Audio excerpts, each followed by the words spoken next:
Welcome to the quick hitter version of the Mike Wise Show. I'm joined by my producer, Bruce Bernstein, for a special Super Bowl edition where we essentially say that Tom Brady is greater than Michael Jordan, LeBron James, and probably Gandhi. Tom Brady, man. he's you know what he is? It's you talk about conspiracy theories. Everybody's all into it. There's only one that makes sense. Tom Brady is he wasn't born, he was hatched in the California redwoods, and he was put there by beings not of this earth. And it was from a species that essentially their whole mission was to get him to procreate with supermodels and conquer our most popular sport. And I think that and basically he's Benjamin Button and frickin' pads and helmet. I mean, the guy looks like he's 43. He's getting younger. Between 37 and 43, Bruce, he won 4 of his 7 Super Bowls. The only guys I can even think of in the sort of 4 major North American sports leagues that have done that well over 40 years old, or maybe Gordie Howe, Jaromir Jagr, Nolan Ryan, Randy Johnson, Hank Aaron. Hank Aaron not only broke Babe Ruth's record after 40, he hit 120 of his homers after 40 years old. Then I'd go to like Kareem Abdul-Jabbar, who won a championship in 1988 at about 42, and he won a couple scoring titles. And then, who else? I'm just I'm There's blanking. nobody that he hasn't eclipsed in my mind as a professional athlete, winner, whatever you want to call it. Yeah. I mean, I know we're a basketball show, although we veer off into lanes here and there. But to me, Tom Brady is a combination of Michael Jordan, LeBron James, with a little bit of Magic Johnson thrown in on the side. And here's why I say that. With Jordan, okay. Well, that's like the hot take of this. So, well, where's that come Well, from? I'm gonna tell you why. I'm gonna provide some Okay. reasoning behind it. Okay, he's Michael Jordan because he's got 7 championships. Okay, that's one thing. He's a maniacal competitor like Michael Jordan was. Okay. He's LeBron James because in spite of all his championships, he got to the big game lots of times and didn't win. And some people held that against him. So he's not only got great triumphs, but he's been there and didn't win, but still at his advanced age takes unbelievable care of his body and has the knowledge and the hoop IQ and the desire to make everybody around him better. And then I'll throw in a little Magic Johnson just because, I don't know, I like Magic Johnson. Yeah. I mean, I'll say that he's a combination of Jesus, Gandhi, and Einstein, and you throw in a little Mother Teresa because he's probably given away some money at some point too. Let's not get carried away. I mean, I'll tell you this: I think he's a more sinister competitor, like sinister in terms of he'll do anything to win, more than Michael Jordan. More than Michael Jeffrey Jordan. I just said it. I think if I had to put a Mount Rushmore, because that's all we deal with in these sports times, is these ridiculous. Who's the Mount Rushmore? Well, who's the Mount Rushmore of the iconic athlete generation that Tom Brady was in? I mean, wouldn't you have to put him, Jordan, Tiger, maybe Serena Williams? If you were going outside of major, well, you take Serena off because tennis is sort of a niche sport more than it is a major sport. But if you're going outside of that world, you talk about Roger Federer, you talk about Michael Phelps, you talk about, Wayne Gretzky, perhaps. But Gretzky's a little, that was a different era. That's Magic, Bird era. That's true.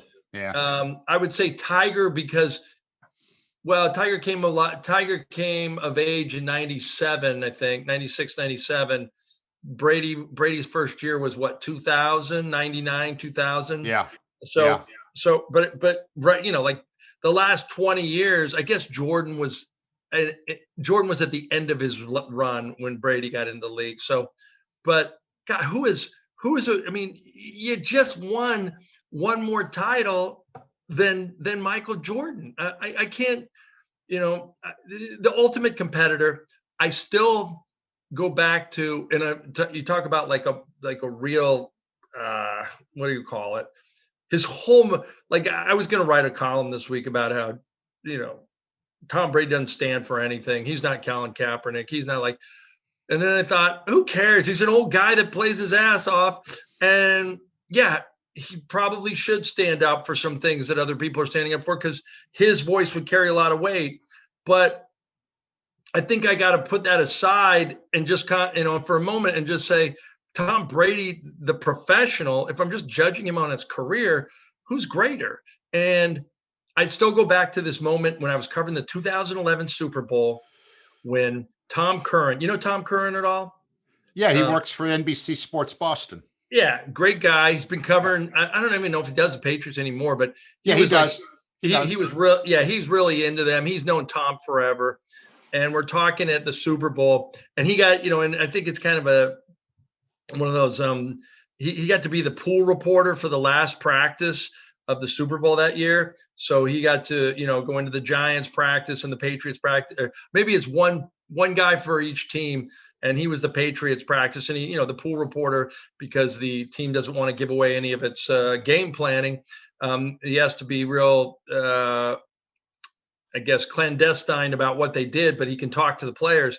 So he knew Tom for a while, and he told me this story, and he said, don't use this unless they win the game.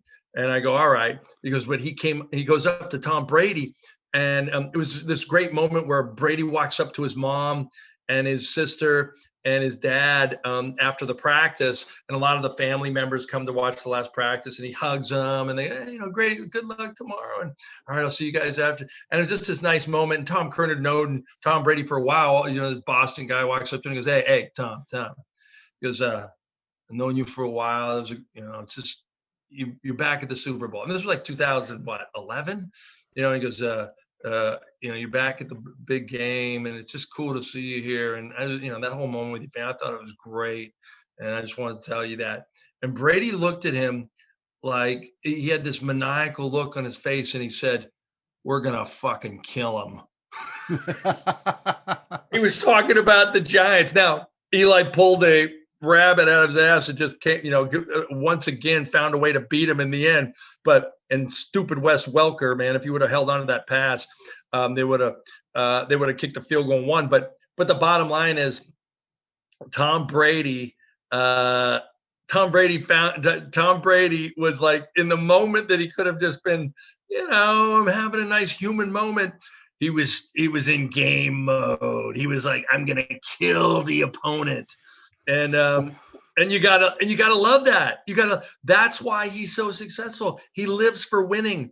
He freaking eats avocado ice cream. He doesn't eat sugar. He eats, a big, like, sort of me and you going out and getting a pepperoni blast pizza with extra cheese. For Tom, that's kale, pine nuts, and some roasted cauliflower with some coconut oil. That's his fucking pepperoni blast. Do you realize how close he came to winning 10 Super Bowls? Because this is a great the Eli Manning miracle play where he scrambled forever, avoided about 3 sacks, and hit David Tyree for that miracle catch in the first time they lost to the Giants. And the second time, I believe, was the Wes Welker drop pass where they would have kicked the field goal to win that one. And then when they lost to Philadelphia a few years ago, it took that sort of miracle quarterback pass. Was it Nick Foles, right?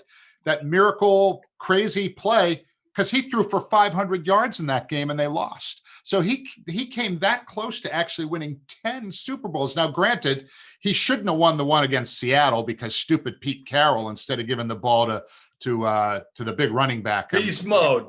Yeah. He throws the ball and Malcolm Butler intercepted it. Oh my Marshawn God. Lynch, yeah. So really, Brady could easily have won 9. Let's say if you take that one away and give him the 2 against the Giants and the 1 against Philly. Unbelievable. I don't think we'll ever see. This is the closest thing. This is like Bill Russell level stuff, really. I mean, it's pretty much yeah. there. In this era of free agency and everything else, it's crazy. If you want to hear more from our Super Bowl edition, check out the full version of the Mike Wise Show from Pure Hoops Media. You can also hear more from us on the Pure Hoops Media YouTube channel.